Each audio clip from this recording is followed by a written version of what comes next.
por esta sessão que está agora a ser gravada. Está no âmbito da comemoração dos 50 anos da Ordem dos Farmacêuticos. Estamos aqui bem envolvidos com a história pelo Museu da Farmácia e queremos também, com o lema dos 50 anos da Ordem dos Farmacêuticos, uma história com o futuro, olhar para o passado, falar no presente, mas perspectivar aqui o futuro da profissão e do desenvolvimento que ela terá que ter. Connosco temos aqui Dr. Hipólito Aguiar, Dr. Arana da Silva. O nosso agradecimento pela participação neste evento. Gostaríamos que este fórum fosse para partilhar ideias, para partilhar mensagens, experiências, histórias, vivências que no desenrolar dos cargos assumidos na Ordem dos Farmacêuticos tiveram. Portanto, o nosso guião aqui será uma pequena apresentação dos nossos dois participantes, trocar aqui algumas ideias, debatermos aqui algumas ideias e depois passar a palavra aqui aos nossos participantes presentes e também por streaming ao nível das redes sociais da Ordem dos Farmacêuticos. Passo a apresentar aqui o Dr. Arana da Silva, uma vida à volta do medicamento, em todos os diversos pontos cardeais. Como militar de carreira, iniciou no Hospital Militar Principal como farmacêutico hospitalar, onde organizou os serviços farmacêuticos através da aplicação do formulário hospitalar e constituição da Comissão Farmacoterapêutica. Passou para a indústria farmacêutica como diretor do Laboratório Militar. A carreira académica sempre presente ao longo da sua vida, desde assistente convidado a regente da cadeira de Farmácia Clínica na Faculdade de Farmácia da Universidade de Lisboa. Atravessou inúmeras pós-graduações nacionais e internacionais e, mais recentemente, como doutor honoris causa pela Universidade do Porto e como vice-presidente do Conselho Geral da Universidade de Évora. Na regulação do medicamento, com a constituição do Infarmed, foi o seu primeiro presidente. Assegurou aqui um instituto moderno, europeu, dotado de autonomia financeira e administrativa e dotado de infraestruturas e recursos humanos técnicos altamente diferenciados que permitiram trazer para o mercado um sistema de avaliação credível, um controle de qualidade em todas as fases do circuito do medicamento e dos dispositivos médicos e, com isso, também ganhando a confiança da população e o controle da despesa. Fundamental. Na regulação da profissão, está cá como bastonário de 2001 a 2007, onde se destaca a aplicação do novo estatuto, na altura o novo estatuto, e com ele a valorização do ato farmacêutico e o sistema de qualificação e acreditação.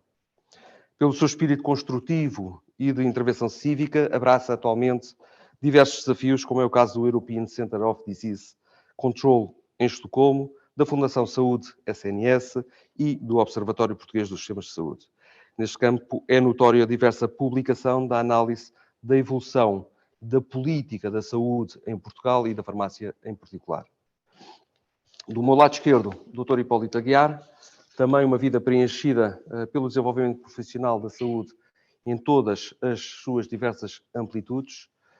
Uma licenciatura em Ciências Farmacêuticas pela Faculdade de Farmácia da Universidade de Lisboa, mestrado em Economia Internacional pelo ISEG, doutoramento em Sociofarmácia pela Faculdade de Farmácia da Universidade de Coimbra e, ainda não satisfeito, terminou o mestrado integrado em Medicina pela Faculdade de Ciências Médicas da Universidade Nova de Lisboa.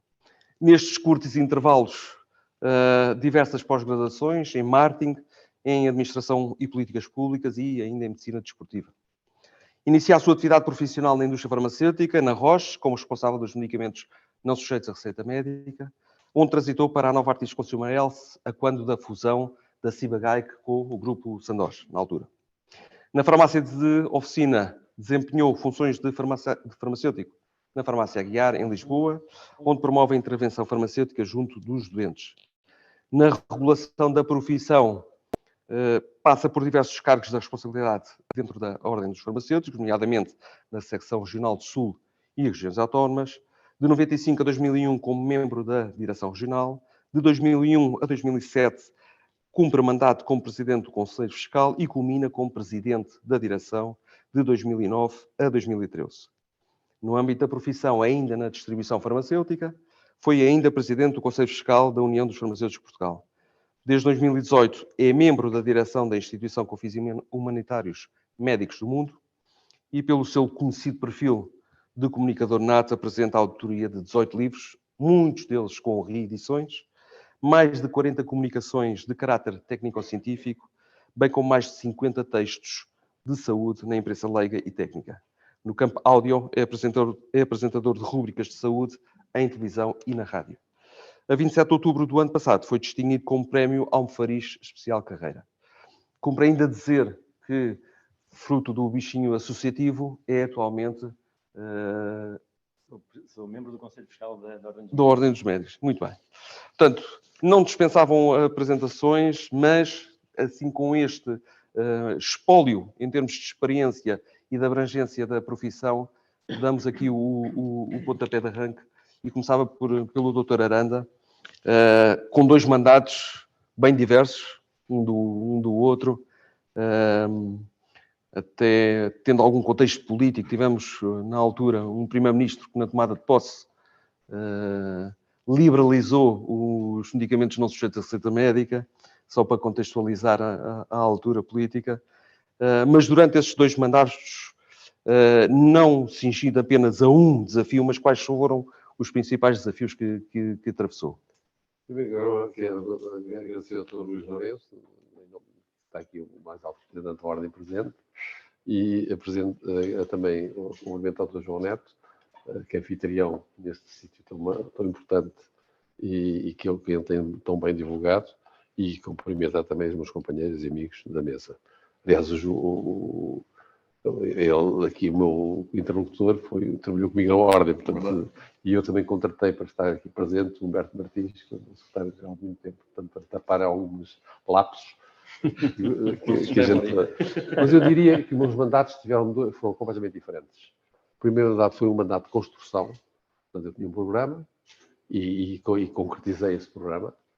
O segundo mandato foi um mandato de gestão da crise e minoração dos prejuízos.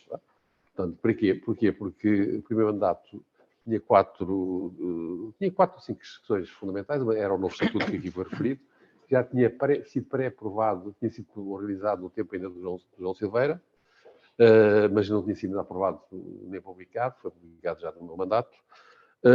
Era a questão da qualidade, que nós consideramos muito importante, o sistema de qualidade nas farmácias e nos laboratórios de análises clínicas, e fizemos um grande investimento. Tive um departamento de qualidade e que era uma forma importante para garantir perante a opinião pública e perante as outras profissões, principalmente nas análises clínicas, isso foi extremamente importante, a credibilidade da nossa atuação.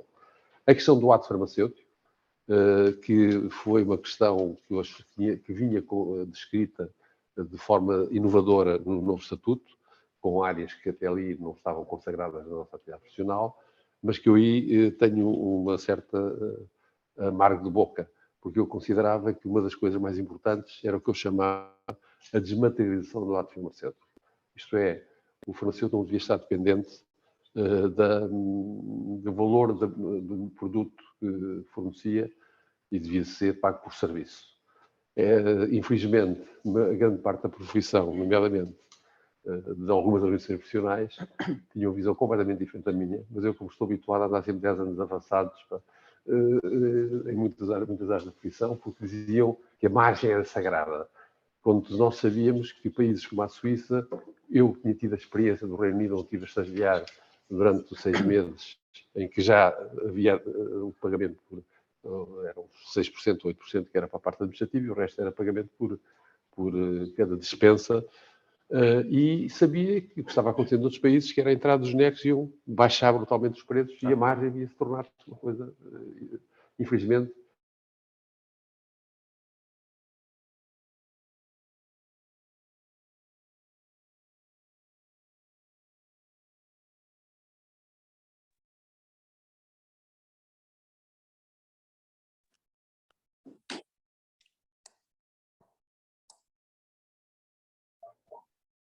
E vai falar utopia? diria o Topé, o colega da mamã.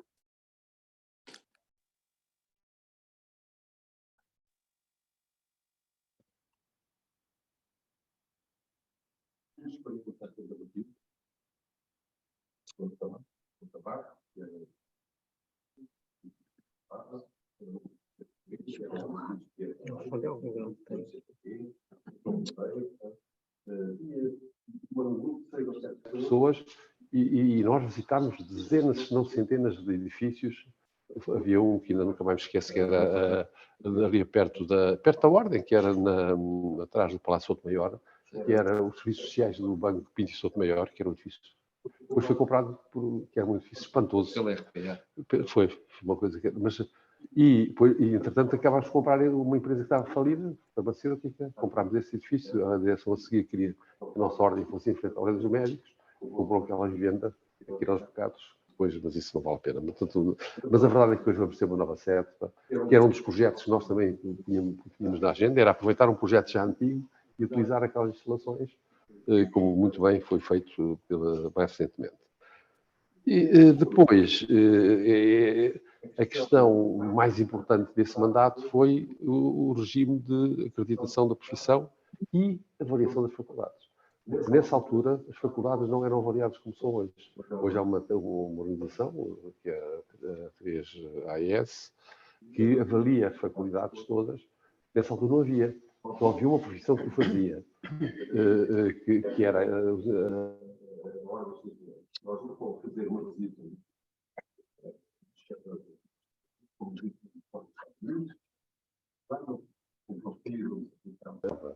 Esse tipo de... Depois imitámos um bocado o modelo americano. Portanto, as faculdades tinham de ser validadas também pela origem profissional para ver se elas estavam a formar pessoas que o mercado de trabalho necessitava. E para isso foi muito difícil, foi um trabalho extremamente difícil, porque as pessoas havia uma grande resistência para as faculdades. Qual é a minha vantagem competitiva? É que eu tinha estudado em Coimbra 2 anos, tinha estudado no Porto por 3 anos, tinha-me formado no Porto e era professor em Lisboa. Portanto, eu conhecia as três, e nessa altura as faculdades públicas tinham um grande peso, havia poucas faculdades privadas ainda, não há hoje. Nem havia aquela pública, nem havia na UBI, nem havia no Algarve. Portanto, eram, por falar em 6 faculdades, salvo erro, havia 2 privadas e 3 públicas. E que era a UEGAS Unida, a do Norte e as 3 públicas. E eu, uma grande autoridade, quer dizer, que estava por todos os tipos de professores até que um dia fechei todos num hotel, e foi aquilo, valeu tudo menos trabalhos. E eu disse, mas eu não sei, eu vou para os jornais dizer porque é que vocês não aceitam. E depois arranjou-se uma situação de equilíbrio. Foi, no sistema de avaliação, havia sempre 2 outras faculdades e depois havia a profissão, que eram os colégios. E a coisa correu bem.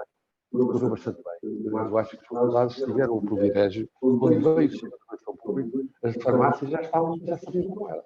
E portaram-se bem, porque tinham já um sistema... A acreditação da cadeia profissional foi muito complicada também. Muitas resistências, principalmente dos nossos colegas mais velhos. Aliás, a minha candidata às eleições, na minha opinião, perdeu os votos, alguns se recordam, não chegou a ser votos, porque houve uma mobilização da malta mais velha que não queria ser avaliada, nomeadamente por estudos digitários. Disseram, eu não vou dizer o nome deles, para que eu agora, com 70 anos, e por pessoa catarata, de ser avaliado, não nem pensar nisso. Portanto, mesmo assim, eu para ter uma ideia, dei 3 voltas ao país,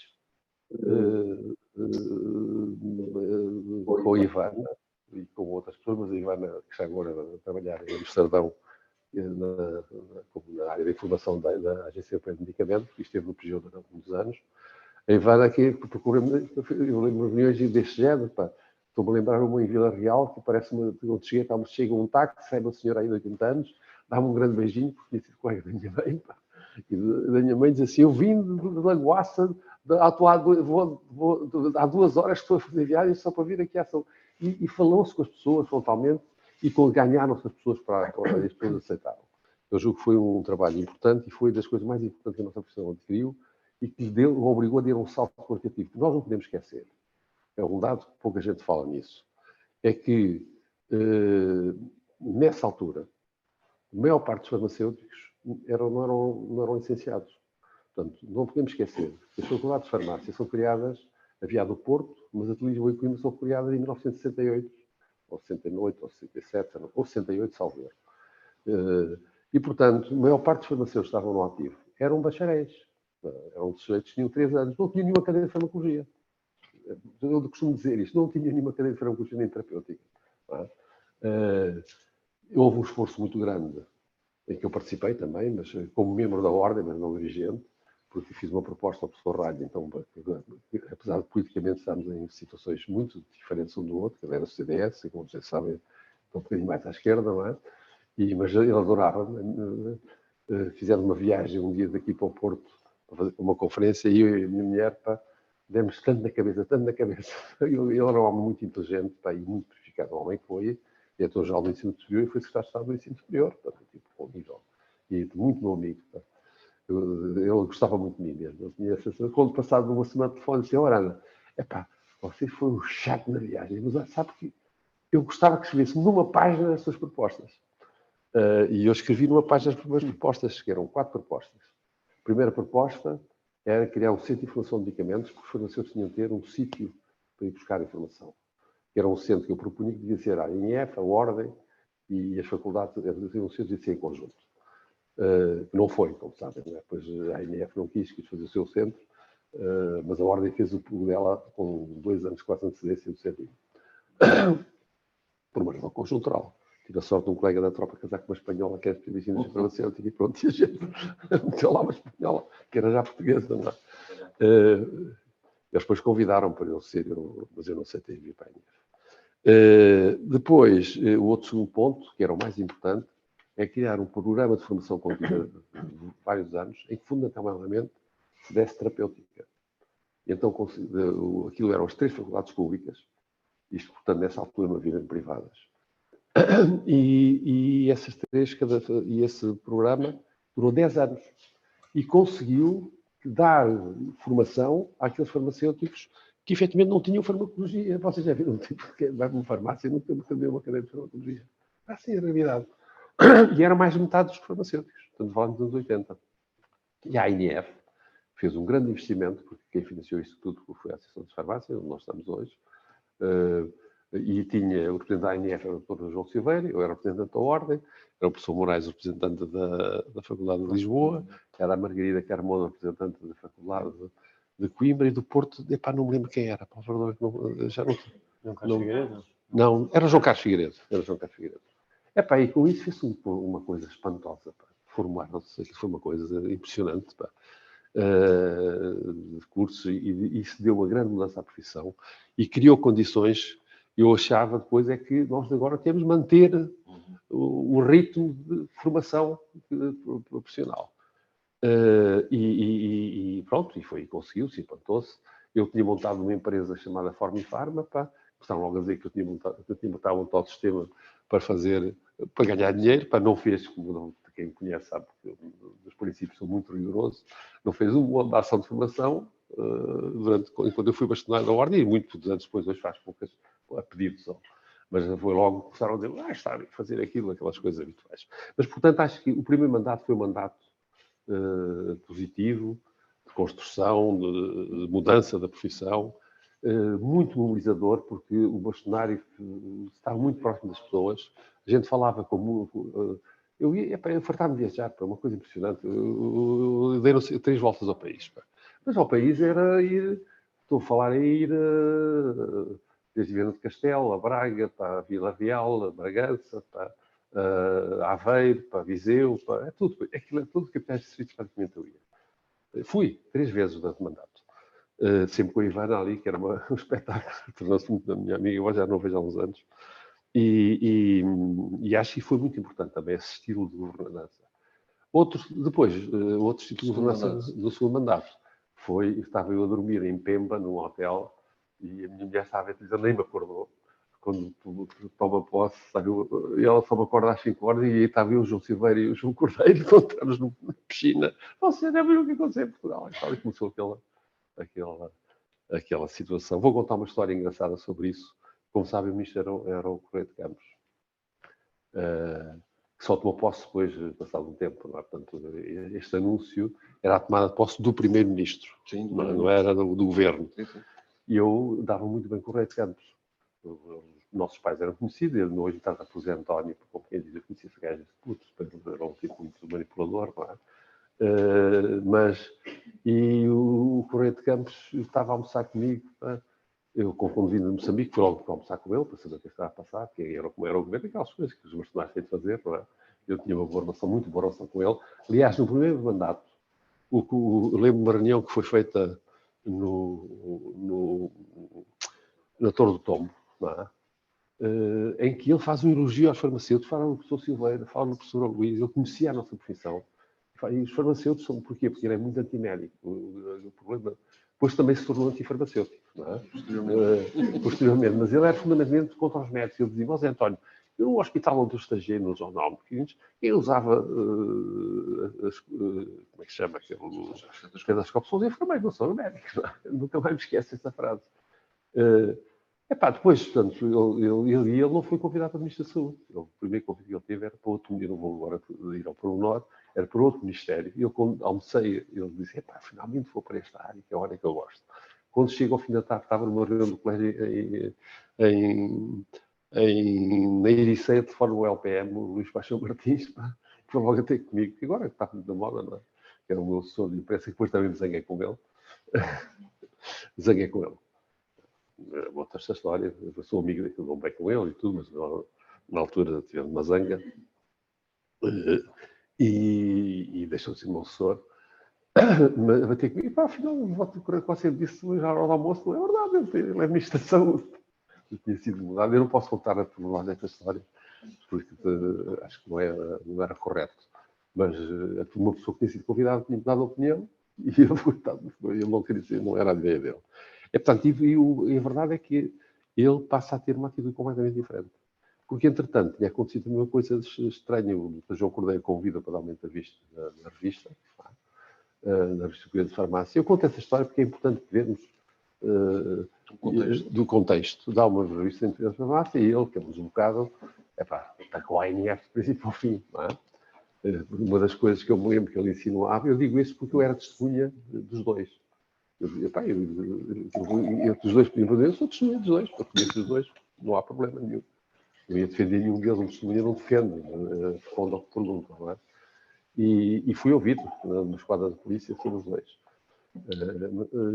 Como as perguntas do juiz, que eram perfeitamente disparatadas, sem grande sentido. E o João Cordeiro mete-me em tribunal. Porque ele insinuava que eu tinha um conluio com o Fernando, disse que está da beleza com o Fernando. Não. Costa Freire. Pronto, Costa Freire e tal, e o João Cordeiro ainda mete em tribunal. Mete em tribunal e perde, porque o juiz diz que o diretor da revista é que é responsável por publicar a revista. Se ele não concordasse com a entrevista, não tinha publicado. Ponto final. O diretor de uma revista, eu sou diretor de uma revista, é que é o responsável do jornal, é que se lá publica.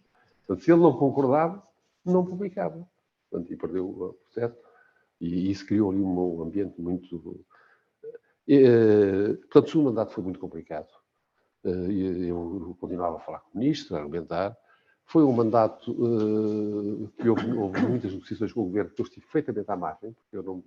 Portanto, e aí tinha uma grande divergência com o João Cordeiro, porque o João Cordeiro fez um acordo com o primeiro-ministro, sempre consultar com o bastonário, falou comigo, dizia ao primeiro-ministro e falava comigo.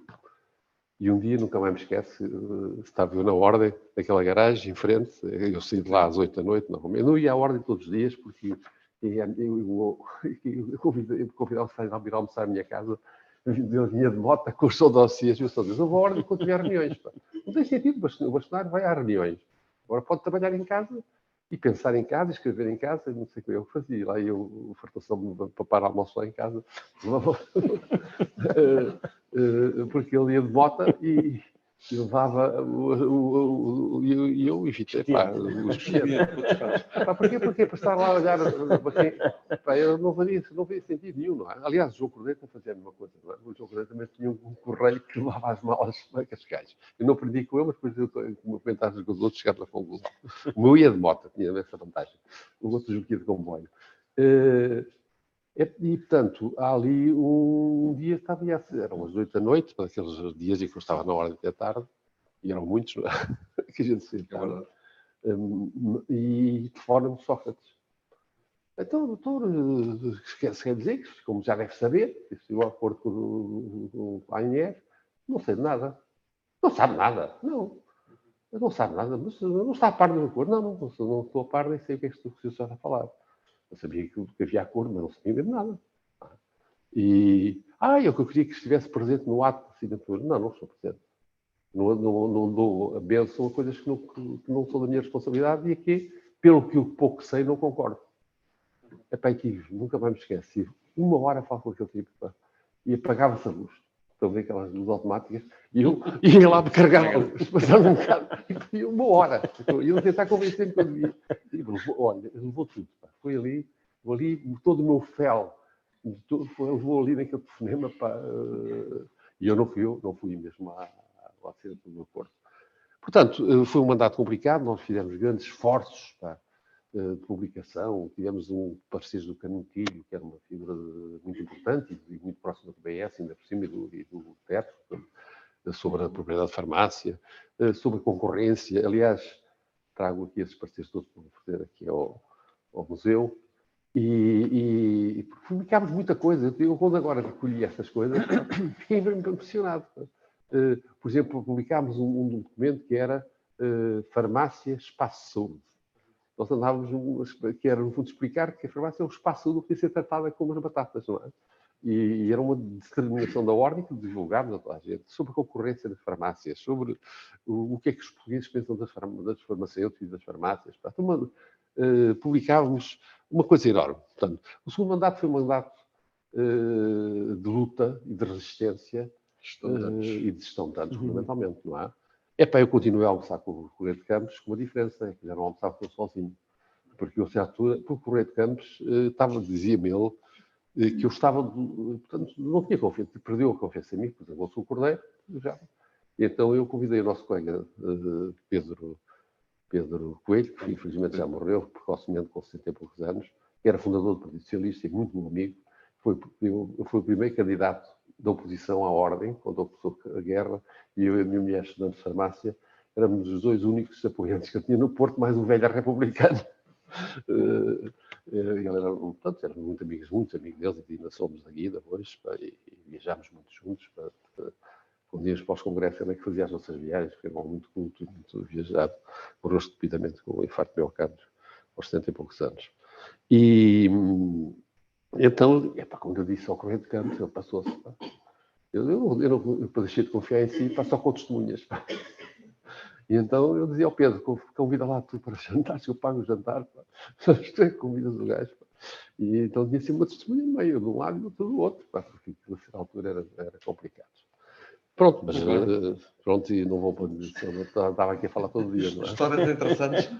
Histórias interessantes. Passava aqui a palavra.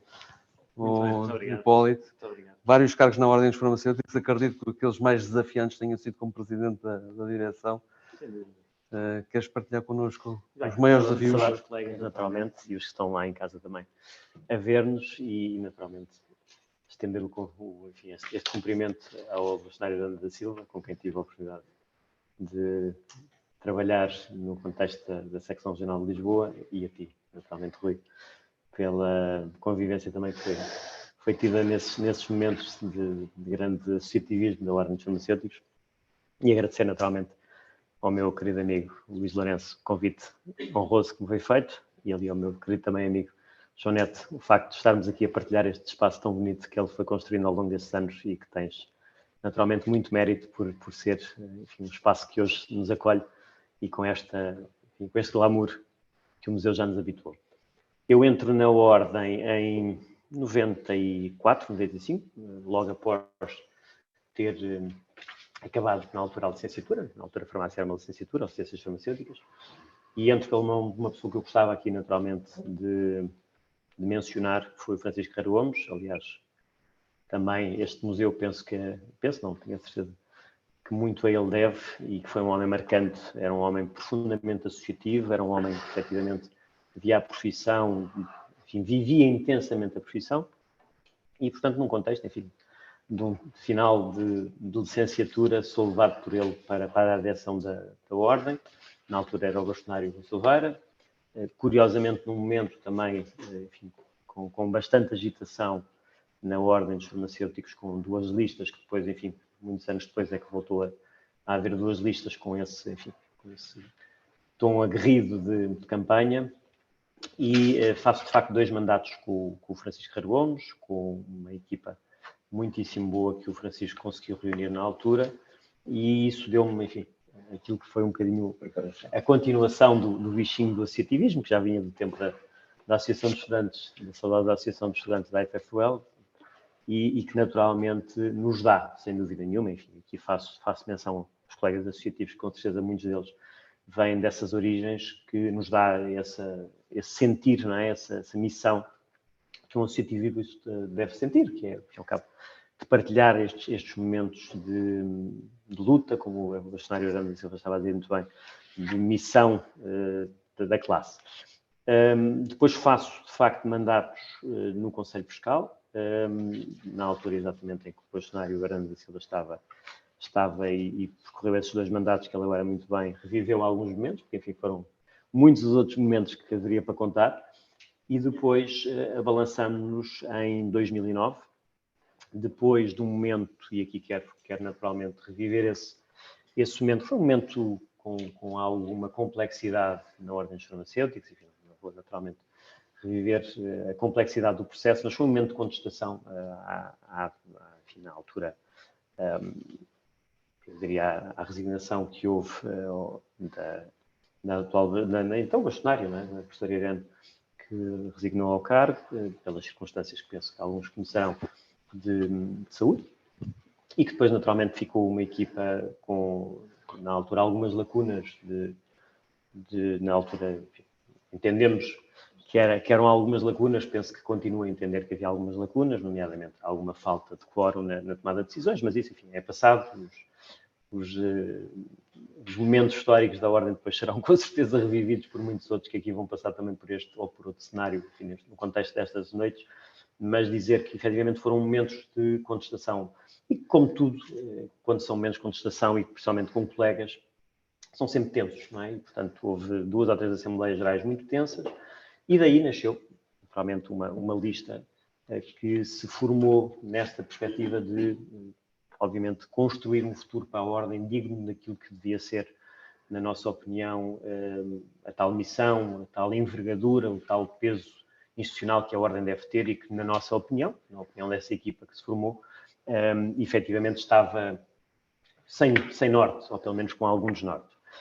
Claro que, enfim, alguns de vocês que estão aqui hoje e muitos que estão lá a vir em casa e que passaram por estas funções percebem que qualquer presidente essencialmente tem que ter uma boa equipa. E, portanto, as equipas é que fazem os momentos, as equipas é que fazem, de facto, aquilo que são os percursos de uma determinada geração e de um determinado elenco. Neste caso não será governativo na acessão mais ampla da palavra, mas, obviamente, regulador da nossa profissão. E quando entramos na ordem, isto para explicar o quê? Entramos, de facto, com, felizmente, uma boa equipa. E eu quero daqui saudar, enfim, todos aqueles que comigo partilharam esses momentos, porque seguramente, apenas e tão somente, fui um cabeça de cartaz, mas tudo o que foi feito foi uma equipa que o fez.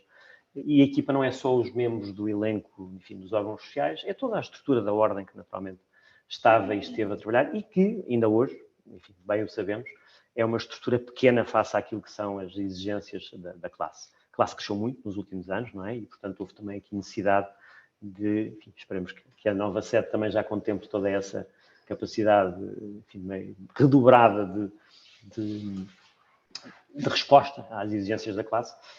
E, portanto, a nossa grande intervenção centrou-se a 2 níveis e foi nisso que, de facto, estrategicamente penso que pudemos dar algum contributo. Uma, a faceta claramente de, eu diria, alavancar a figura do farmacêutico enquanto agente e profissional de saúde emergente na sociedade, porque, de facto, quando a classe passa de um contexto de 8 mil para, hoje devemos ter 17, 18 mil, não é? Mas na altura já tínhamos 13, 14 mil, portanto há quase uma duplicação no espaço de 10, 15 anos, e a afirmação desse profissional, e o professor Aranda Silva estava a dizer exatamente isso, que havia sempre necessidade junto do poder político de reforçar os nossos, enfim, as nossas pretensões, as nossas necessidades também enquanto agentes de saúde, e efetivamente esse foi um caminho que quisemos trilhar. E eu lembro na altura, enfim, são apenas e tão somente pormenores, fizemos uma farmácia, enfim, como aqui hoje está representada, naturalmente mais atual, não é por maldades, obviamente isto é muito mais bonito que a farmácia que nós montamos no Dolce Vita, mas fizemos na altura, de facto, uma farmácia no Dolce Vita, que penso que ainda continua a estar, e confesso que nunca mais lá fui, mas penso que continua a lá estar. Fizemos um projeto que nos deu muito, muito prazer, que foi o Geração Saudável, enfim, que as gerações seguintes ao meu mandato, da equipa, enfim, que presidi, mantiveram, e eu acho que, enfim, não é por ser um projeto que nasceu connosco, mas foi, de facto, um projeto com alguma envergadura e que, felizmente, continua, e a instância era, essencialmente, dar visibilidade ao farmacêutico, começar a trilhar um caminho nas escolas e criar programas de saúde em que o farmacêutico, de facto, tivesse um protagonismo grande. E depois uma faceta interna, que naturalmente ainda hoje em dia eu penso que tem sempre que se ter muito em consideração, principalmente lá está com o crescimento da classe, que foi unir os farmacêuticos em torno de um projeto, e com isso criámos talvez dois grandes elos de ligação. Um foi muitas ações de formação e diversificadas em muitas áreas, cobrindo, enfim, todas as nossas valências na altura da classe, e que continuam a ser praticamente as mesmas em termos de classe, e depois, naturalmente, um projeto que nos deu também muito prazer, que foi em 2009, hoje isto é facílimo, enfim, fazer coisas em streaming hoje é o beabá, mas em 2009 nós, de facto, começámos, porque o nosso território era um território, bem, como é hoje em dia, não é? Hoje já não se chama regional sul, já se chama sul e ilhas, não é? Mas na realidade toda a área sul é uma área que abrange um território muito, muito extenso, com acessibilidades, enfim, que não podiam ser manifestamente ainda na altura tão boas quanto são hoje, mas fundamentalmente levar a ordem aos sócios, não os sócios à ordem, era o apanágio, enfim, sempre se fez um pouco essa conduta, digamos assim, do sócio ir à ordem, encontrar os seus dirigentes na ordem, e nós quisemos, de facto, centralizar e tentámos, de facto, levar a ordem aos sócios. Não sei se o conseguimos, mas efetivamente fomos, talvez eu digo isto com algum orgulho, naturalmente, mas com o sentido da responsabilidade, pusemos a ordem muito em contacto através destas ações de streaming. Essas foram dois pilares, claro que no meio disto tudo há N outros trabalhos, enfim, há aqui um presidente de uma regional e se calhar alguns colegas que estão aqui também muito envolvidos nas associações, quer aqui a Associação Nacional das Farmácias, quer obviamente na Associação dos Jovens Farmacêuticos, nas associações de classe, e que sabem que uma direção tem, enfim, este expediente, o Humberto, coitado, levava, coitado, no bom sentido, naturalmente, mas ia ao encontro do bastonário, e nós, naturalmente, da Regional do Sul, tínhamos outras limitações, não é? Embora a Regional Sul, efetivamente, sempre foi o pilar financeiro da ordem, não é? E este é um dado adquirido, não só pelo número de sócios, como porque, efetivamente, todos nós sabemos, elege 50% logo à cabeça dos votos, digamos assim, e, portanto, isso traz sempre, para uma Assembleia, nomeadamente geral de uma ordem, traz sempre um peso acrescido, não é? E, portanto, há aqui uma convivência, que é uma vivência com as outras regionais, sempre marcado por este ascendente de Lisboa e pelo aspecto financeiro, que muitas vezes Lisboa tem que suportar, e que o suportou, provavelmente enfim, nos dois mandatos do bastonário de Anda, provavelmente não teve, eu não conheço, enfim, pormenor, apenas e conto. Então, só como Presidente do Conselho Fiscal lembro-me de avaliar contas, naturalmente, mas depois, quando presidia a regional, percebia-se claramente que havia ali muito da rotina, até da própria Direção Nacional, era alicerçada pela Regional Sul. E isto sem qualquer tipo de tentativa de protagonismo maior ou menor que Coimbra e que o Porto. Não é isso que está em causa, mas está em causa necessariamente haver um ónus que a Regional de Lisboa sentia forte. Até por partilha de espaço. Até por partilha de espaço, exatamente, até por partilha de espaço. Bom, e isso era sempre algo muito marcante no convívio. Portanto, isso levou-nos numa primeira instância, a ter sempre a noção de que, e isto é muito importante na ordem que aconteça, o bastonário é eleito numa lista e a Regional Sul é eleito noutra lista. E, portanto, há aqui uma separação que tem que haver. Tem que haver e que nós sensatamente percebemos que quando existe é muito importante no equilíbrio, não é? Porque todas as regionais são eleitas por sufrágio direto e, portanto, há aqui, e o bastonário é eleito naturalmente numa lista à parte, e, portanto, há aqui uma correlação de forças importante. E isso até foi marcante no nosso mandato, porquanto, na altura, foi o bastonário Maurício Barbosa, e obviamente não havia, quando eu entrei na ordem, não havia qualquer tipo de entendimentos em nenhuma matéria. Portanto, o Porto tinha sido eleito, o professor Franklin, na altura, com uma lista, enfim, de continuidade. Coimbra foi uma lista completamente nova e Lisboa completamente nova. Aliás, o processo, enfim, aqui já nos é permitido isto, passados 12 anos, o processo que geralmente começa com a formação da lista do bastonário e depois o bastonário encontra geralmente nas regionais algum tipo de apoios, aqui foi exatamente ao contrário. Portanto, nós formámos as nossas regionais e depois o bastonário apareceu subsequentemente e, portanto, isso também nos deu a todos nós uma maior independência no contexto do mandato que seguiu. Eu só fiz um mandato por claramente acreditar que quando vamos para um segundo mandato, geralmente as coisas já são mais, não quero ser agressivo, mas menos dinâmicas e, portanto, o nosso peso de responsabilidade às vezes claramente atenua-se e, portanto, por discordar de algumas matérias na altura, fiz só um mandato e achei que era perfeitamente suficiente. Fizemos uma coisa na altura que acho que as regionais e a própria Direção Nacional deve fazer sempre, que é apresentar aos sócios um programa daquilo que fez e daquilo que não fez. É um compromisso que nós assumimos e os programas eleitorais servem para isso, não é só para dizer que fizemos um programa. Fizemos um programa, fizemos o nosso mandato e apresentámos efetivamente o balanço do mandato, em que a sede, enfim, o bastonário Veranda estava a falar e muito bem, a sede já vem, enfim, parece quase algumas matérias do nosso país, mas estou-me a lembrar do aeroporto de Lisboa, não é? Já vem há 50 anos a ser falado, enfim, e a sede da Ordem já há muitos anos que é falado. Eu lembro-me em 94, 95, quando entrei na Ordem, já havia um projeto mesmo para a sede. Bom, portanto, isto resumindo. Aliás, comprou-se aquele edifício ao lado. Exatamente. Um mandato deste, esse que estamos mais centrados, da Regional Sul, muito marcado por uma excelente equipa, a quem eu quero mais uma vez agradecer. Foram desde o meu vice-presidente, o Eurico Paes, que foi sempre uma pessoa de facto de uma enorme qualidade e de uma elevação fantástica, até aos colegas, enfim, a Mónica, o Miguel Poupança, enfim, e outros. Vale a pena agora estarmos a falar de todos, porque obviamente vamos esquecer de algum nome, isso é sempre desagradável, mas um bem-aja a todos que estejam a ver-nos. E naturalmente dizer que foi um prazer enorme aqueles 3 anos de intensa dinâmica que procuramos, enfim, levar a cabo. Bom, e portanto, em termos de balanço de mandato, penso que era esta a primeiro apontamento, Rui, acho que ficamos por aqui. Agradeço. Relativamente aqui à experiência à vasta experiência que ambos têm, alargada entre farmácia hospitalar, indústria, distribuição, qual foi que influência é que teve no prosseguimento dos mandatos? Eu sou um privilegiado, quer dizer, o meu bisavô já era farmacêutico, não é?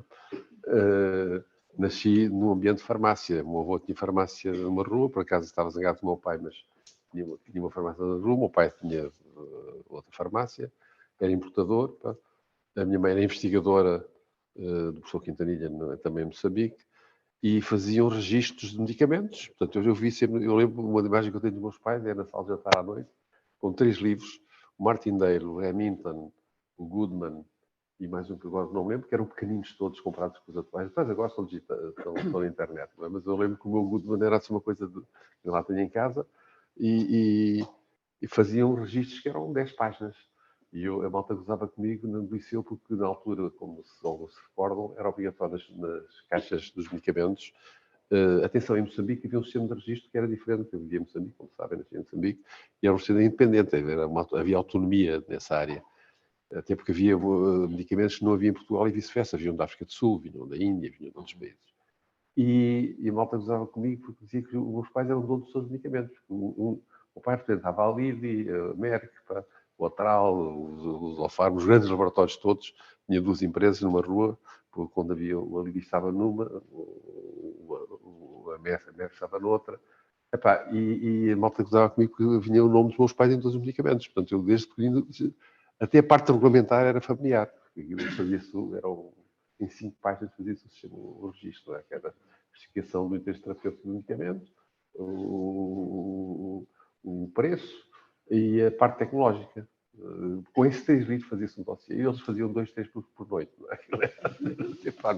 Portanto, depois vivia, trabalhava na farmácia do meu pai, eu manipulava quando cheguei à Faculdade do Porto, tive mudanças para Lisboa, para Coimbra, para o Porto anteriormente, ainda estava a falar em Coimbra, foi que me zanguei com uma professora, porque eu manipulava muito melhor que ela. Portanto, ela nunca tinha trabalhado numa farmácia, na primeira bacharel e mulher do professor catedrático. Epá, e a malta conheceu à volta de mim a aprender aquelas coisinhas, fazer as cápsulas, os papelinhos, isso eu fazia aquilo com os olhos fechados, não é? Porque era o que eu fazia desde miúdo. E o meu pai pagava-me. Nas férias ia trabalhar para a farmácia e eu recebia umas macitas para... Portanto, eu vivi sempre num ambiente muito privilegiado nesse aspecto. O próprio nome dos medicamentos eram familiares. Eu lembro na faculdade a malta metia-nos a confusão dos nomes dos medicamentos, para mim eram nomes que eu conhecia desde pequenino e que eu ouvia falar em casa, não é? Portanto, tive... E depois a parte profissional. Eu tive o privilégio, eu não sei, julgo que sou o único farmacêutico que tem especialidades, e não tenho análises clínicas, porque não quis fazer, mas tenho o curso de aperfeiçoamento de análises clínicas tirado no Porto, que havia no Porto, porque fui para a tropa e não fiz o exame. Aliás, fiz esse curso por razões políticas. Eu era dirigente estudantil e estava metido na ação política clandestina no Porto nessa altura, e não queria ir para a tropa, então, uma forma de não ir para a tropa, como eu era muito novo, foi fazer mais um curso, que eles davam N mais 1, era o número de curso mais 1 ano, era um adiamento. Eu tinha 22 anos, ainda fiquei lá mais um ano por conspirar e fazer dirigir plenários e fazer outras coisas desse género. Bem mais interessante. Que também foi muito importante para a minha carreira, porque foi o conhecimento que eu tinha dos políticos que depois fui encontrar depois do 25 de Abril. Portanto, como sabem, eu fui um militar que estive envolvido no 25 de Abril, mas muitos dos políticos que apareceram depois, principalmente até do Partido Socialista, eu tinha sido meus com o Alberto Martins, o Pina Moura. Pina Moura é que veio para a política, por exemplo. Eu era um jovem estudante policial no Porto.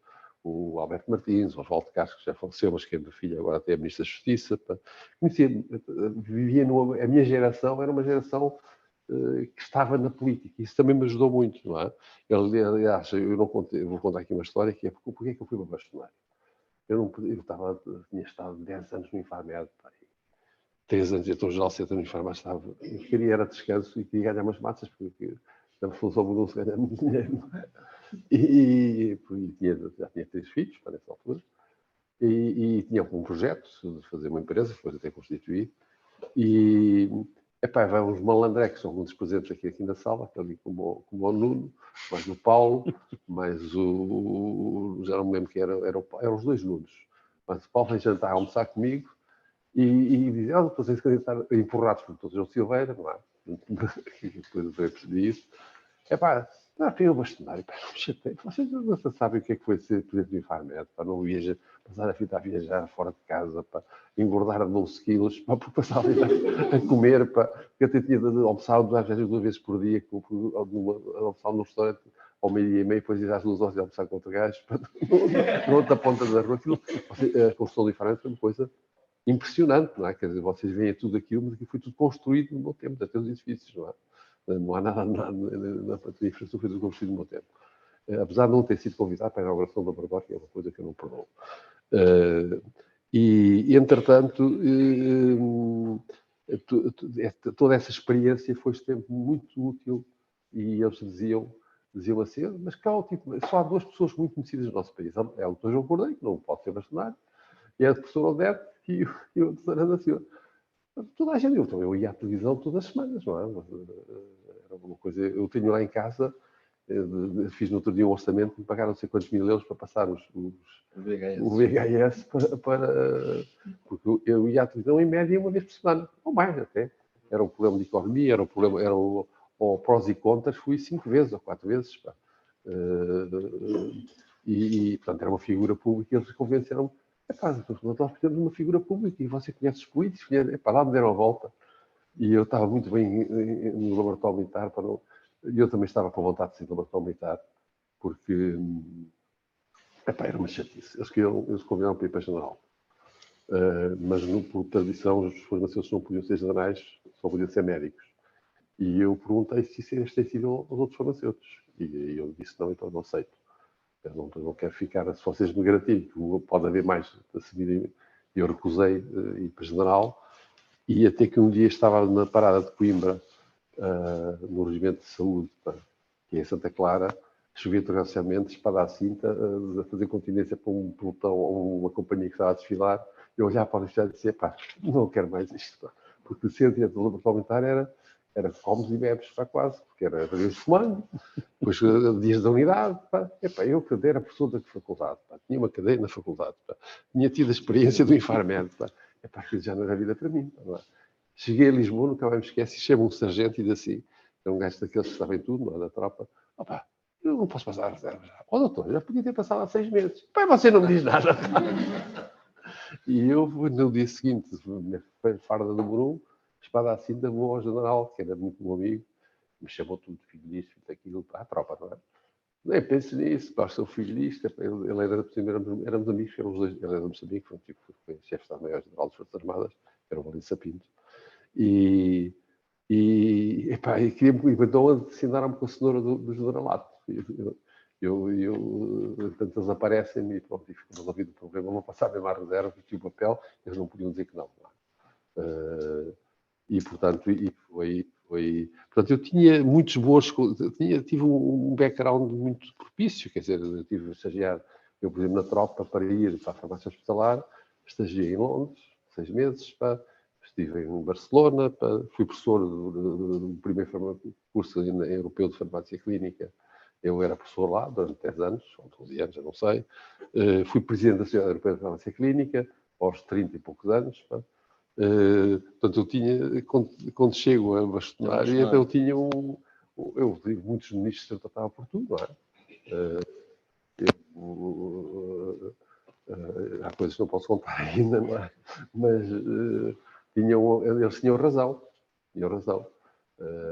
Eu era uma pessoa que a profissão ia ganhar muito com a minha... E eu também gostava. Aqui entre nós, a gente gostava dessas coisas. Mas depois criavam depois criam uns sistemas de defesa, como o Humberto ir lá à casa e essas coisas do género. Também, porque, por exemplo, é uma coisa que vocês não fazem ideia, principalmente no tempo em que eu era, que era fácil construir com pessoas, havia menos gente.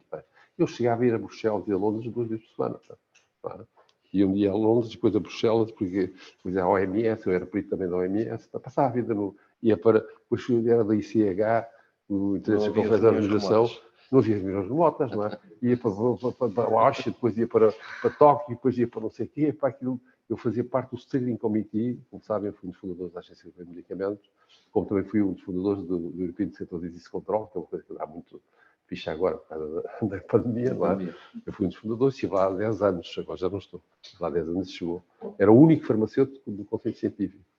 E tudo isso eu tive sorte, portanto, eu faço hoje, eu digo aos meus filhos, não tenho mesmo mudado de carreira, mudado de emprego. Eu já fiz isso, a minha vida toda foi uma vida de mudança de ciclos, no máximo 10 anos.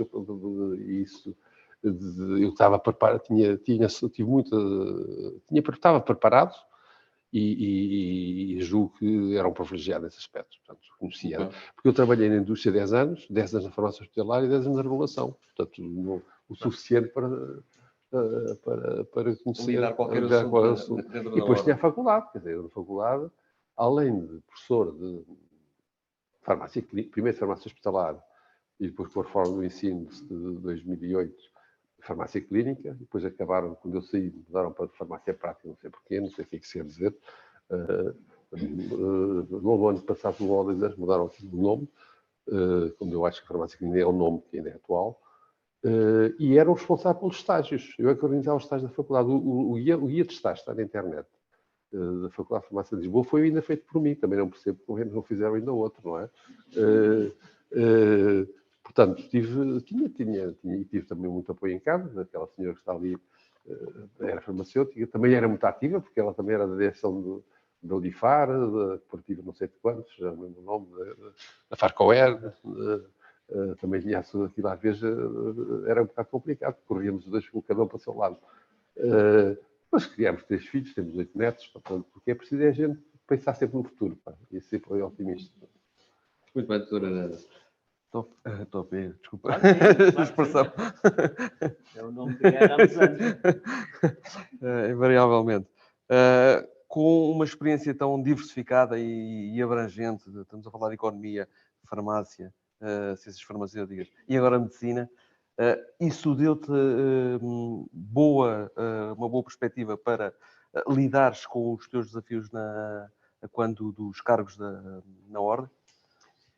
A ordem, quando nós chegamos à ordem, e quer no primeiro momento, que foi como eu há bocadinho referi com a passagem do Francisco Ferreira Gomes, quer depois, obviamente, no Conselho Fiscal e depois na presidência da Regional Sul, se tu não tiveres uma equipa que te secunde, é difícil, não é? Quer dizer, naturalmente, nós somos sempre intérpretes de um determinado momento, mas onde pontifica essencialmente a equipa que lá está a trabalhar. Quer dizer, a direção, por muito quase profissionalizada que hoje seja, e cada vez é mais, cada vez é exigido mais aos dirigentes associativos, mas se não tiverem um bom staff, não vão lá nenhum. E eu lembro na altura, e quero deixar também aqui esta nota, foi fundamental 2 pessoas para este trajeto que nós na altura fizemos e para as ações que implementámos, particularmente, enfim, agora estou-me a centrar mais no mandato enquanto Presidente da Regional Sul, que foi quer o João Martinho, quer o Pedro Borrego. Foram 2 secretários técnicos com uma envergadura fantástica, não é? E, aliás, a história diz que, de facto, quando lá saíram, tiveram imediatamente, foram catrapescados, como costuma dizer, por outras estruturas igualmente importantes, uma das quais estamos aqui hoje sentados e muito bem, hoje o nosso, enfim, o nosso responsável pela formação aqui da Associação Nacional dos Chamados, João Martinho, e, portanto, não sei se ele estará por aí, penso que não, mas quero saudar, porque foi efetivamente um secretário técnico de grande qualidade. E depois, toda a equipa que se formou. Eu há bocadinho tentei especificar o contexto em que houve esta candidatura à ordem, trouxe muito bons, eu diria, colegas que estavam nas listas, não é? Desde logo a professora Paula Martins, que depois, como todos sabemos, foi uma brilhante bastonária, João Paulo Vaz, que tinha sido um presidente de grande qualidade nos tempos das nossas associações de estudantes e depois continuou o seu trajeto associativo. Bom, e muitos outros que aqui, naturalmente, também puderam dar o seu contributo. Portanto, perguntares-me, a minha experiência pessoal foi marcante? Claro que sim. Quando nós fazemos um determinado trajeto, o bastonário estava a dizer isso muito bem, é óbvio que esse trajeto marca a nossa forma de estar, a nossa forma de encarar as organizações, sempre com a noção, e sempre tive essa noção, de que estamos ali por um determinado momento da história. Quer dizer, estamos ali 3 anos, no meu caso foram 3 anos, como vos disse, por definição e decisão própria, e os 3 anos são para trabalhar para os colegas. Não é para nos servirmos da estrutura, é para servirmos a estrutura. E isto tem que estar presente nas nossas cabeças. Quer dizer, eu quando vou para um cargo associativo é para servir, não é para ser servido, não é? E isto, infelizmente, fazendo, extrapolando para o nosso país, é muito visível hoje, que as pessoas, obviamente, vão para se servir, não para servir. Se houver este espírito, enfim, e no trajeto eu tive passo agora, enfim, um pequeno episódio, tive uma presença na minha junta de freguesia, onde enfim, a família, o cenário Aranda estava a dizer que o bisavô era farmacêutico, eu também já era, o meu bisavô também era já farmacêutico, o meu pai, a minha mãe, o meu avô, portanto, enfim, como acho que alguns sabem, casei com uma primeira farmacêutica e, enfim, insisti, casei com uma segunda farmacêutica. E, portanto, espero, das 4 filhas que tenho, que algumas tenham mais originalidade e não tenham este percurso tão farmacêutico, embora, obviamente, tenho muito prazer em ter sido farmacêutico durante muitos anos. Mas isto para dizer, o teu trajeto marca-te sempre, não é? A forma como encaras o teu percurso, as vivências que tiveste, o mundo que adquiriste, não é? Enfim, isto falando de uma forma assim mais global, marca a forma como nós encaramos as direções. E quem esteve comigo nas direções sabe que eu não sou uma pessoa de gostar de yes menos. Portanto, gosto de pessoas que estejam ao meu lado e que sejam, de facto, contributos e que critiquem. Porque só com a crítica, o confronto de ideias é que é fantástico. E, portanto, aqui, há bocadinho eu falava dos meus colegas de direção, essencialmente os colegas de direção, naturalmente fizemos muitos outros fóruns onde estavam os órgãos sociais, foram determinantes na marcação do nosso compasso de atuação, não é? Porque foram dando contributos, foram dando ideias, muitas vezes e muito sensatamente dizendo, olha, que o caminho não é por aí, é preciso perceber que há aqui um caminho que pode ser e deve ser equacionado. E, portanto, o trabalho de uma direção tem que ser esse, tem que ser coligir várias sensibilidades, várias opiniões e depois tentar decidir, naquele momento, pelo melhor que entendemos que serve os interesses da classe, não é? E volto a dizer, a classe é uma classe muito espartilhada em várias valências, como todos nós sabemos, não é? Vai desde, como estava o bastonário Aranda a dizer, que tem 3 especialidades, mas há mais 5 ou 6, não é? E, portanto, hoje já há, de facto, um contexto de atuação. Eu lembro, por exemplo, e ainda hoje isso, infelizmente, é muito notório, os colegas que trabalham, por exemplo, na área comercial da indústria não se sentem quase... e mais do que isso, não se sentem vocacionados para se inscreverem na ordem, não se sentem farmacêuticos. Ora, é estranho, não é? Quer dizer, quando nós saímos de uma faculdade e não temos o intuito de nos querermos inscrevermos numa ordem, que de alguma forma é o nosso baluarte, não é? É o nosso estandarte, bom, isso significa que não nos estamos a identificar naquele momento com o que é feito na ordem em prol desses colegas. E, portanto, nós tentámos escolher um bocadinho essas sensibilidades. Fazer trabalho, na altura fizemos vários grupos de trabalho.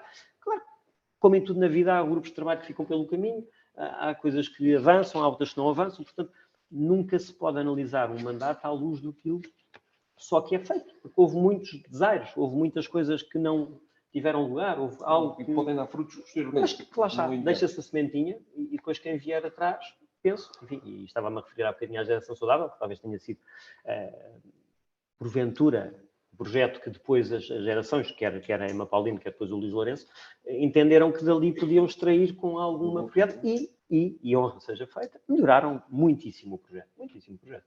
Este projeto nasceu, enfim, não quero obviamente estar aqui a ocupar-vos muito tempo com isto, mas nasceu quase de uma ideia, enfim, diria, muito cozinhada ali numa mesa, porque todos nós tínhamos sido obreiros das associações de estudantes e, portanto, vinha muito aquele projeto de promoção da saúde e o farmacêutico enquanto promotor da saúde.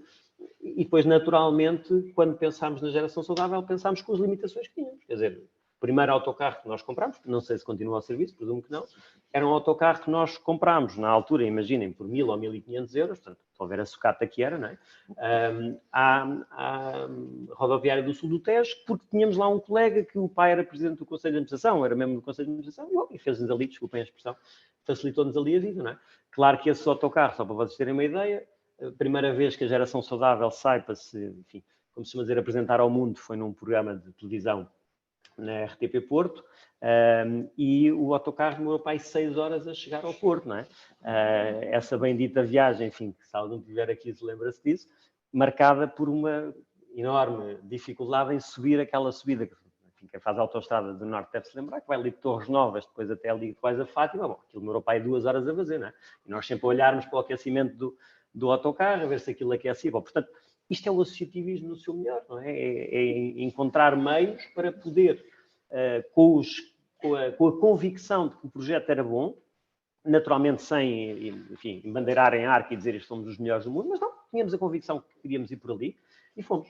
Agora, obviamente muita coisa neste trajeto não foi a direção que fez. Por isso é que eu há bocadinho enalteci e enalteço sempre o trabalho do João Martinho e do Pedro Rei, porque foram eles que montaram aquilo, foram eles que no dia a dia andaram, foram depois os grandes formadores também da geração saudável, que, enfim, ainda hoje me dizem que foi um momento fantástico, porque a Ordem também tem que proporcionar isso, nos seus projetos, envolver os colegas farmacêuticos para que, de facto, se sintam envolvidos nessa dinâmica, não é? Dizemos coisas, fazemos coisas e depois isto não acresce nenhuma mais-valia para os colegas, não é? E, portanto, houve aqui uma semente sempre centrada naquilo que eu há bocadinho disse, que foi a relação com os sócios que nós quisemos intensificar. Bom, portanto, resumindo e concluindo, o trajeto da pessoa marca sempre, mas depois tem que haver aqui uma fabulosa equipa a trabalhar e isso é de enaltecer e continua a haver, seguramente. Não tenho dúvida nenhuma que, no contexto da Regional Sul, o que se está a fazer hoje, e, enfim, e enaltece aqui o trabalho do Luís, como enaltece também da EMA, são trabalhos de grande envergadura, cada vez a crescer mais àquilo que já era feito, não é? E, portanto, hoje nós olhamos para um programa de ação de uma secção regional do Sul e vamos, quantos dias é que o Luís vai à sua farmácia? Presumo que poucos, não é? Ou, quer dizer, se vai assim de fugida, porque efetivamente tem que... o profissionalismo cada vez mais marcado. E para não falar dos bastonários, os bastonários hoje são praticamente profissionais, não é? O bastonário Aranda já praticamente, embora, enfim, com essa familiaridade do Humberto e da casa dele, enfim, mas isso era trabalho, ponto final, era apenas e tão somente a mesa de trabalho que era diferente, mas quer dizer, mas profissionalizou-se muito, as associações hoje são muito profissionais e uma ordem já é um contexto de grande profissionalismo. Sim, vamos aqui dizer aqui uma coisa importante, que é importante, que caracteriza todos os trabalhos desse tipo de organizações. Primeiro, a origem até de muitos dos dirigentes da ordem. Só vemos o Luís, eu, o Topé não sei se foi, mas todos nós fomos dirigentes estudantis. Sim. É um aspecto importantíssimo. O João Cordeiro foi presidente da Associação dos Estudantes, teve presidente da Associação dos Estudantes também, o Luís também julgo que foi, e o Paulo também foi, a Paula também foi, o Rui também foi. Portanto, eu acho que isso é uma escolha, se começa a Associação dos Estudantes é uma boa escola. O segundo aspecto é que essas organizações como a Ordem não funciona pelas pessoas, funciona se tiver uma boa equipe, não só interna, e eu tive esse cuidado sempre, até fui buscar um tipo a Coimbra, com o Humberto, e fiz uma seleção muito criteriosa, que não foi por acaso, era para ter um tipo mais independente, não ter uma pessoa daqui de Lisboa, 100% de Lisboa, e foi feita uma seleção entre 4 ou 5 pessoas, não é? E tive sempre muitas pessoas de muita qualidade, foi há bocado a Ivana, o Rui, o Rui só um dia apareceu lá que parecia um bicho para comer alergia, que ainda pagou-nos um susto. Tinha gente muito boa toda a trabalhar, isso é muito importante. E depois estar próximo das pessoas. Eu acho que isso é o aspecto mais importante também, é ter uma visão estratégica, estar nessas organizações, sabendo para onde é que queremos ir, que é o que os portugueses, de uma maneira geral, não fazem, não é? Eu costumo dizer, eu tenho agora feito muitas coisas sobre, ainda agora estive neste fim de semana, uma coisa que era sobre liderança, e deram-me 2 horas para eu explicar porque é que eu ser líder. E eu contei a minha vida, pá. E a liderança, e correu muito bem, pá, porque até terminava com um poema que era Receita para fazer um herói, que é um poema do Arnaldo Ferreira, Receita para fazer um herói, que é o contrário disso. É um herói morre, serve-se morto, no fim, termina assim. O líder tem muita gente à volta dele, e esse é o grande êxito. Muito bem. Muito obrigado pela participação. Se calhar abria aqui o espaço a algumas questões da audiência, aqui presentes ou via se calhar, exatamente, pegando aqui na deixa, e até porque tinha isto no guião, como é que nós podemos aqui falarmos de trazer e de levar a ordem aos associados e trazer os associados à ordem? Falámos aqui das 3 voltas a Portugal, do streaming, já do início do streaming, para chegar aos associados. Como é que nós podemos aumentar, potenciar esta ligação do farmacêutico à ordem e da ordem também ao farmacêutico? Eu pensei nisto porque ele tinha-me dado esta dica e eu não gosto de falar só do passado. Mesmo com a idade que tenho, com a posição que eu tenho hoje, um bocado de senador, eu estou sempre a pensar no futuro. E digo, a primeira questão que eu ponho é: nós, farmacêuticos, temos de estar muito atentos ao que se passa nos sistemas de saúde. E os sistemas de saúde mudaram radicalmente nos últimos anos. O sistema de saúde, quando eu andava na faculdade, era um sistema que tinha a ver com a biologia, era muito virado para a doença, para tratar doentes. Depois falou-se em saúde saudável, em estilo de vida saudáveis, acrescentou-se isso, como vou dar o tópico como exemplo da iniciativa da ordem, a questão ambiental, e o conceito de saúde foi evoluindo ao longo do tempo. E hoje, já dando-nos uma dica, não vou desenvolver sobre isso, hoje a grande novidade é que hoje a saúde fundamentalmente tem por objetivo o bem-estar da população. Aliás, o orçamento da Nova Zelândia, chamamos a atenção, vão ao site e vejam isso, o orçamento da Nova Zelândia e do Canadá hoje tem como leitmotiv o bem-estar da população. E está tudo em volta do bem-estar. Portanto, hoje a visão da saúde cada vez mais é holística. Eu acho que isso para o farmacêutico é uma grande oportunidade. É uma grande oportunidade porque o farmacêutico é das profissões de saúde que tem uma visão mais diversificada, uma preparação mais diversificada nessa área.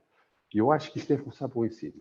Eu, neste momento, sou envolvido, por exemplo, num projeto em Évora, que é de uma escola de saúde e desenvolvimento humano. Estou a dar no Conselho Geral, mas eu depois ando lá a fazer outras coisas, não é só no Conselho Geral. Que é uma escola que vai ter, farmácia já foi aprovada, vai começar para o ano, tem aquele curso que agora está muito na moda, de ciências biomédicas, não é? Que quase todas as faculdades também têm. Tem não é educação física, como é que se chama aquilo? Motricidade. Motricidade tem um curso de motricidade humana e vai ter um curso de medicina, de enfermagem, possivelmente saírem dos politécnicos, como eu estou a lutar por isso, eu estou convencido que vou conseguir. Vai ter estar já lá na universidade, a escola de enfermagem é muito boa, e vai ter medicina daqui a 3 ou 4 anos, porque já estão a preparar-se para isso, e é uma promessa do governo. Portanto, é uma visão completamente diferente do ensino. É um ensino em que na mesma unidade, na mesma unidade funcional, estão as diversas profissões da saúde.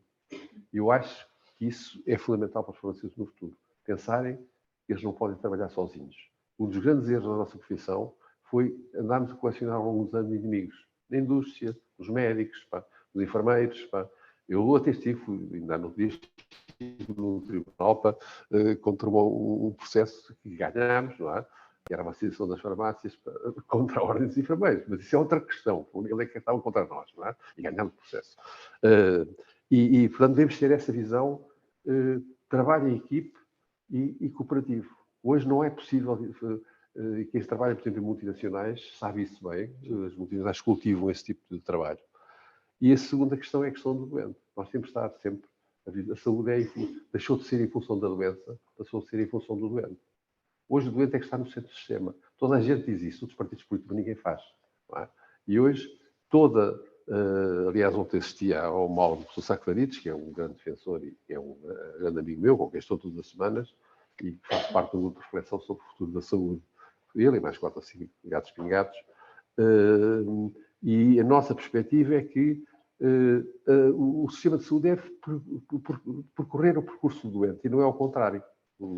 Haver vários pilares, hospitais primários, hospitais hospitalares, cuidados não sei quantos, agora continuados. E não, o sistema de saúde tem que estar organizado em função do trajeto do doente, e de não ser o doente uma barata tonta no meio de um sistema que não sabe para onde, quer no privado, quer no público.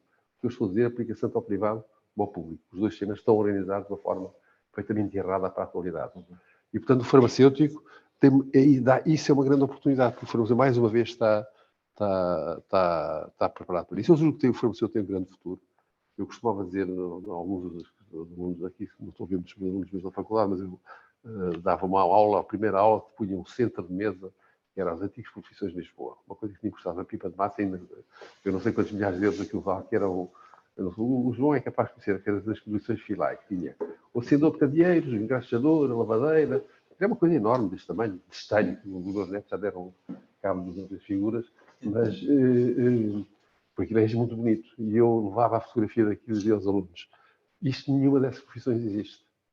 Vocês, se não responderem às necessidades da sociedade e do doente, podem também qualquer dia estar no centro de mesa das coleções FILAI. E é essa a perspectiva que nós devemos ter. Nós devemos estar sempre junto aos doentes, que no fundo é a razão de ser da nossa profissão, fazer trabalho em equipe e ter uma visão estratégica para a profissão. Muito bem. Podes partilhar aqui algum conselho de potenciação? Há 2 perguntas que nós devemos permanentemente tentar responder. Porquê é que os farmacêuticos vão ser ou são importantes no contexto da saúde e como é que nós devemos desenvolver a profissão? Eu diria, porquê é que somos importantes? Enfim, independentemente das razões que o bastonário Ana da Silva, com muito mais experiência do que eu, apontou, enfim, o tema holístico da saúde, a questão, obviamente, da grande envergadura e da diversidade farmacêutica, mas nunca se esqueçamos do seguinte: a saúde é a área de maior crescimento económico nos próximos anos e a área mais nevrálgica. Esta questão do bem-estar da população assenta muito na saúde. Quer dizer, os governos vão sempre impactar a saúde com muitas questões que muitas vezes não querem investir, que é, obviamente, na prevenção da doença, que é muito mais barata do que a cura, mas vão sempre investir na saúde como um porta-estandarte, digamos assim, das suas próprias políticas sociais. E, portanto, a saúde é sempre algo onde nós temos que estar interventivos e, independentemente de tudo, é uma área de grande crescimento económico. É apontada, enfim, por variedíssimos estudos como a área de maior crescimento económico nos próximos anos, e eu corroboro. Acho que, de facto, essa é a visão. A saúde vai se estender a muitos setores e mesmo aquilo que não era saúde há uns anos é hoje saúde. O turismo de saúde, a saúde ocupacional, a saúde de reabilitação. Enfim, há aqui muitas áreas onde nós, depois, farmacêuticos, entroncamos muito nestas componentes.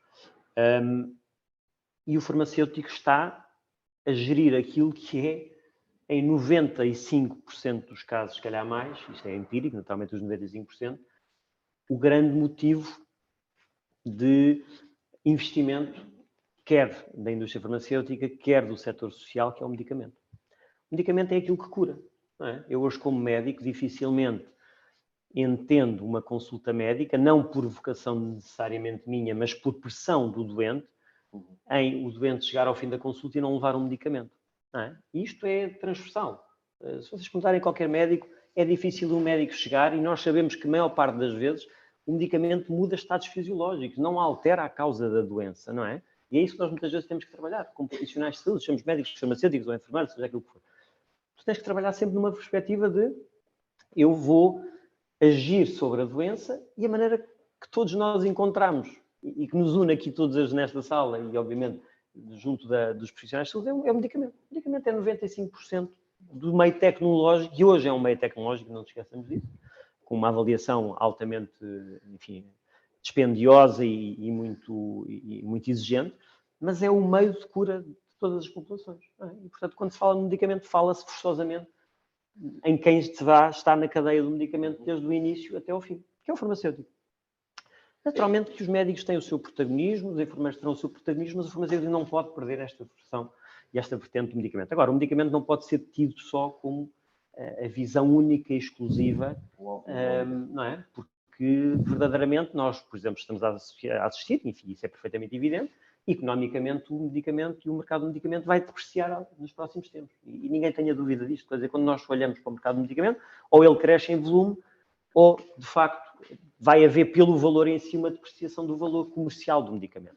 Mas isso não implica que ele não seja, porque é o porta-estandarte de toda a profissão, não é? Desde, enfim, tirando as análises clínicas, talvez um bocadinho mais afastada do medicamento, toda a outra profissão alicerçou-se no medicamento. Como é que nós lá devemos chegar? Essencialmente de duas maneiras. E aqui vou fazer um bocadinho a comparação com os médicos, que hoje, enfim, naturalmente por manifesta necessidade vou conhecendo melhor, que é a especialização. Eu lembro do Bastonário Aranda Silva há muitos anos, dizia, há muitos anos, que defendia a especialização, por exemplo, na farmácia comunitária, e dentro da farmácia comunitária subespecializações. Na altura falou-se, enfim, lembro-me de uma conversa... É o modelo americano. Esse é o modelo americano. De outras... Portanto, nós temos que nos especializar. E dizer nós, entenda-se farmacêuticos, eu tenho um bocadinho essa chancela. E, portanto, o farmacêutico tem que se especializar. Isso não há dúvida nenhuma, não é? Hoje os médicos já vão na subespecialização. Portanto, já não é a especialização, não é a subespecialização, já é a subespecialização.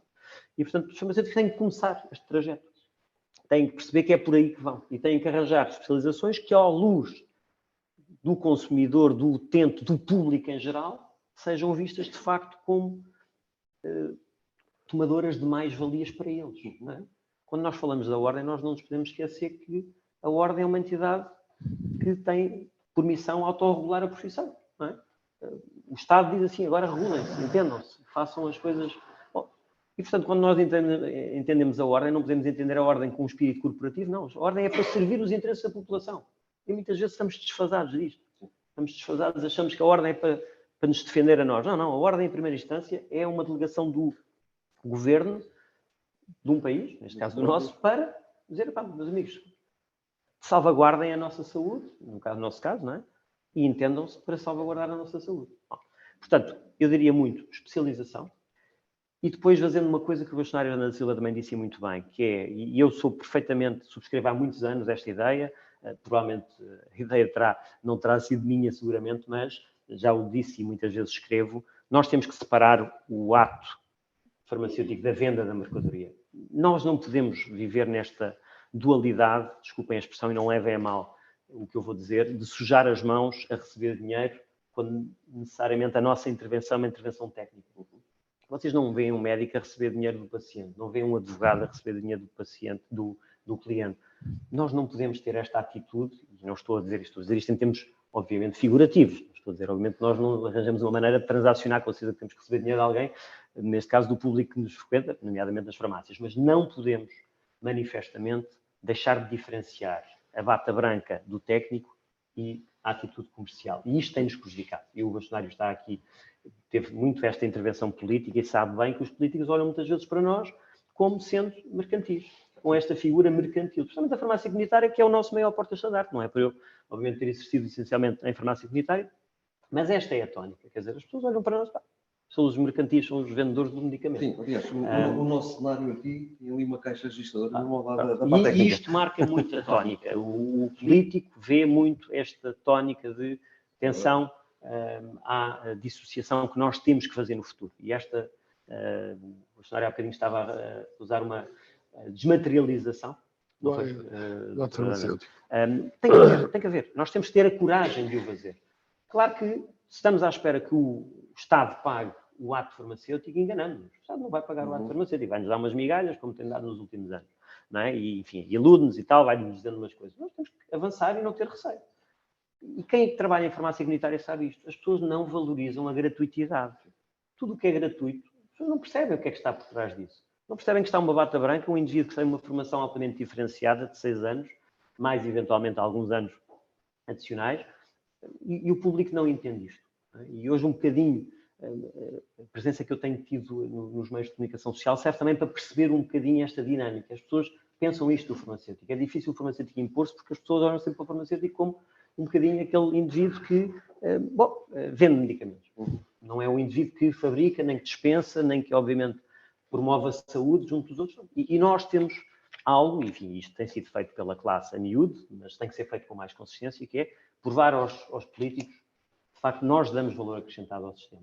E que todas as atitudes, os atos que praticamos dão valor acrescentado. O Bastonário estava a dizer isso muito bem. Foi do seu tempo o primeiro estudo, praticamente, pelo menos de uma forma mais integral, em que de facto era dada a visão de que o farmacêutico dava um contributo relevante e mensurou, inclusive é isso. Na altura, o professor Miguel da Católica mensurou isso e outros políticos, outros técnicos fizeram. Portanto, farmácias como espaço de saúde. como espaço de saúde, exatamente. Bom, portanto, naturalmente eu estou a centrar muito na farmácia comunitária, que é a área que porventura eu conheço, mas acho que isto é transversal obviamente, às áreas que trabalhem com dinheiro associado ao ato. Temos que o diferenciar. Bem, obrigado. Deixo aqui o espaço para algumas questões que queiram colocar. Aproveitem este manancial de experiências e de vivências. Não é sempre que nós temos disponível esta experiência acumulada. Ou então, algumas questões que,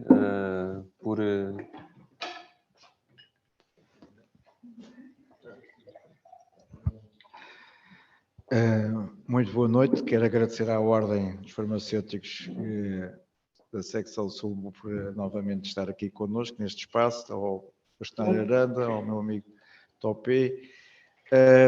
Gostei muito de ouvir aqui muitas das afirmações que eu defendo há muito tempo e a razão pela qual eu digo sempre que a entrada da máquina registradora foi o maior crime que fizeram à nossa profissão. Por isso é que ela está ali para relembrar essa situação. Mas gostava de vos colocar nesta situação, neste ambiente aqui, algo que é para o futuro. Ambos veem a inteligência artificial como uma ameaça nesta relação de farmacêutico, sociedade, medicamento e ciência. Veem que isto será algo que pode prejudicar este lado científico do farmacêutico e, sobretudo, na sua relação mais próxima com a sociedade, que é a farmácia comunitária. Eu, por acaso, já li 2 livros recentemente sobre inteligência artificial, até posso recomendar quais são. A inteligência artificial já existe. Não é? O nosso telemóvel está cheio de inteligência artificial, portanto, nós já vivemos no mundo da inteligência artificial. A saúde já tem, há montes de aplicações de inteligência artificial. Agora, a questão que se põe é que faz-me lembrar, ao longo da minha vida, assisti a grandes saltos tecnológicos. Por exemplo, assistimos primeiro a televisão. Eu, quando era miúdo, não havia televisão. Depois passou a ver a televisão ao preto e branco, depois a cores, depois não sei o quê. E haviam pessoas que diziam sempre mal daquilo, porque era, vão-nos dominar a cabeça. E por acaso, em alguns casos, talvez tenham razão. Mas, depois, a questão dos computadores. Os computadores vão criar o desemprego, vai tudo para o desemprego, não sei mais quanto e tal. E a verdade é que não aconteceu isso, não é? Os computadores são uma ferramenta útil que hoje nós trabalhamos, aumentamos a produtividade, talvez também da exploração das pessoas que trabalham muito mais, não é? Mas isso tem tudo a ver com a sociedade no global. Eu acho que a inteligência artificial vai criar um problema que é, e ainda ontem o professor Sarkozy referia isso na sua palestra também, que é a necessidade de intervenção permanente da sua modulação, portanto, e a sua regulação. O problema é que hoje muitas das empresas que geram inteligência artificial, por exemplo, a questão das grandes empresas como a Google, que vivem disso, não é? O Facebook no fundo, não são muito controladas não só nos seus benefícios financeiros, como hoje está contestado ao nível mundial, é um problema que todos os países estão a pensar nisso, até taxar, porque eles não conseguem fugir ao pagamento de impostos, mas também não é muito controlado o que é que eles fazem. E isso, hoje, o desafio vai ser esse. Como nos medicamentos, no tempo que falava dos meus pais, os medicamentos só a partir da talidomida é que passaram a ser avaliados e pré-aprovados antes de entrar no mercado. Antes disso não havia pré-aprovação. Portanto, houve uma regulação que surgiu devido a um grande acidente e eu julgo que na questão da inteligência artificial vai ser um instrumento inevitável, não é impossível evitar. Agora tem de haver mecanismos de regulação da inteligência artificial e intervenção na sua aplicação que permitam evitar, e julgo que para o farmacêutico vai ser um bom instrumento também, como foi o computador nas farmácias. Como a gente sabe, as farmácias foram a primeira rede de farmácias de computadores no país. A população, como dizem muitos dirigentes da Associação das Farmácias, viu o primeiro computador na farmácia, e a maior parte do interior do país. E isto na inteligência artificial, nós temos uma ferramenta que temos de utilizar, temos de saber controlá-la. Eu vejo, a nível europeu, há uma certa preocupação dos órgãos europeus sobre isso. Indo de encontro um pouco com isso, o Topé, há uma mudança brutal pós-pandemia no interesse pela saúde. Não é? Eu vou-vos dar um exemplo. Em 2019, a Comissão Europeia ia extinguir a DG SANCO. A DG SANCO é a Direção-Geral de Consumidores e Saúde e Consumidores. Achava que aquilo, porque a perspectiva fundamental da Comissão Europeia é a concorrência, garantir a concorrência, é a gestão financeira do sistema europeu, e de repente, com a pandemia, descobriu-se que agora estão a interferir na saúde. E eu deixo aqui um alerta, atenção, porque há perigos, ou intervenção demasiado grande por parte da Comissão Europeia pode ser muito perigosa também para certos países como o nosso, que tem um sistema de saúde que é diferente de muitos outros países, mas a verdade é que a saúde é hoje, depois da pandemia, tornou-se da preocupação de todos os grandes dos governos e nós temos de estar atentos, preparados para responder a esses desafios em todos os níveis. Em todos os níveis. E concordo com essa questão de ser, nós somos uma profissão científica, isso é um dos aspectos que nós, uma dessas charlas que eu falo sobre a minha carreira, eu ponho até uma frase do professor Bachelard, que eu não me lembro bem, é que nós somos fundamentalmente uma profissão de base científica. E temos de diferenciar, mas diferenciar com uma visão holística, não é? Porque hoje todos os cientistas têm uma visão holística do seu trabalho, e não uma visão e colaborativa. Eu, por exemplo, na Universidade de Évora, que é uma universidade pequenina, vocês não fazem uma ideia dos projetos que há, intervêm arqueólogos. Eu vou-vos dar um exemplo de um projeto muito conhecido da Universidade de Évora. Eles estão a estudar o painel São Vicente, não é? Como sabe isso. Esse painel São Vicente tem químicos, tem biólogos, tem arqueólogos, multidisciplinares, as equipas. E por uma coisa que é descobrir o que é que está por trás do painel São Vicente. Que é uma coisa importantíssima, porque aqui está a história de Portugal em várias camadas, não é? Por exemplo, em Évora, também com químicos, biólogos, não sei, físicos, montou-se um sistema de tomografia, chamemos assim, axial do bloco de mármore. Blocos de mármore, como vocês sabem, são vendidos em grande dimensão e têm um problema. Não se sabe se tem um buraco de ar lá dentro. Quando se vende aquele bloco, vai para um país qualquer para ser cortado. E então os tipos arranjaram uma coisa que tem ultrassonografia, infravermelho, não sei o quê, geologia e tal, e criaram um sistema de inteligência artificial que tira uma fotografia e dá, não sei quantos minutos, uma espécie de TAC do bloco e vê se tem ou não tem, e valoriza logo o preço do bloco, que há uma garantia. E são profissões de letras, das ciências. Portanto, esse é o futuro. O futuro hoje é trabalharmos em conjunto, e isso é a grande mensagem. E muitas vezes os farmacêuticos não o fazem. Eu acho que um dos grandes erros da nossa profissão nos últimos anos foi isolar-nos demasiadamente das profissões, e como disse há bocado, é comprar guerras perfeitamente inúteis. Não é? E isso, eu acho que isso é muito importante que os jornalistas mais jovens, que hoje têm uma preparação científica que não tem nada a ver com o que eu tive. Eu aprendi tudo, foi depois de sair da faculdade, não foi na faculdade. Eu critico as faculdades, acho que devem ser melhoradas para o ensino, as pessoas devem estar mais próximas da realidade e continuam a estar muitas vezes longe da realidade, mas a verdade é que a formação que sai das faculdades hoje é uma matéria-prima que é muito boa para responder aos desafios do sistema de saúde. Bom, eu vou devolver aqui ao Dr. João Neto uma provocação, mas não é uma provocação, é uma reflexão. João, quem é hoje a maior empresa de transportes do mundo? Tens ideia? Ou de hotéis? Transportes é Uber e de hotéis é Airbnb. Porquê é que eu estou a dizer isto? O paradigma muda, não é? O instrumento tecnológico, a inteligência artificial muda a forma como se faz as coisas. Não muda necessariamente o conteúdo das coisas, não é? E aqui basicamente o que é que temos? Temos uma empresa que não tem praticamente funcionários próprios, mas que é a maior do mundo. Portanto, os farmacêuticos vão ter que se reinventar, o paradigma mudou, claramente, não tenho dúvida nenhuma em dizer-vos isto, como aliás todos nós percebemos, acentuadamente dos últimos 3 anos, muito maior ainda essa mudança de paradigma. Com isto para dizer o quê? Para dizer que a matéria-prima que o Bastonário agora estava a dizer, científica, está lá. O perfil do farmacêutico. Agora, adaptar currículos, claro, nós temos que adaptar currículos. O farmacêutico que sai não é necessariamente aquele que o mercado quer. Ter capacidade de diferenciar as pessoas no pós-graduação? Claramente que sim. Como é que isto cola com a parte da inteligência artificial? A inteligência artificial é um meio de chegar a um fim, não é?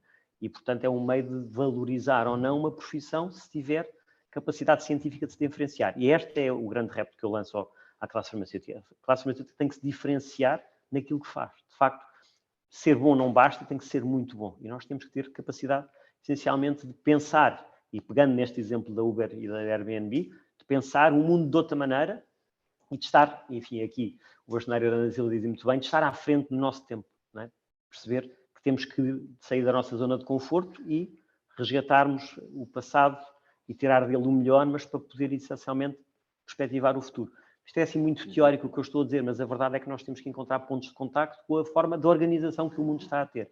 E o mundo está-se a organizar de maneira diferente. Portanto, eu dei este exemplo da Uber e da Airbnb, exatamente percebemos que hoje a tecnologia, e são 2 empresas tecnológicas, não têm mais nada, não fazem mais nada a não ser ter algoritmos que definem determinado tipo de intervenção, são o ponto, digamos, de entrada e de saída de um mercado gigantesco que eles criaram com meios instalados. Eles não criaram nada, eles usaram os meios que estão instalados. Muito bem. Só mais uma pergunta, uma vez que iniciamos aqui um bocadinho fora de tempo, deixamos espaço para mais uma questão, antes de terminar. Se houver alguma questão lá de casa, nos coloquem. Se não, damos aqui por terminado e cumprimos mais ou menos o horário. Muito obrigado a ambos. Foi um gosto estar aqui convosco. Muito obrigado. Até a próxima.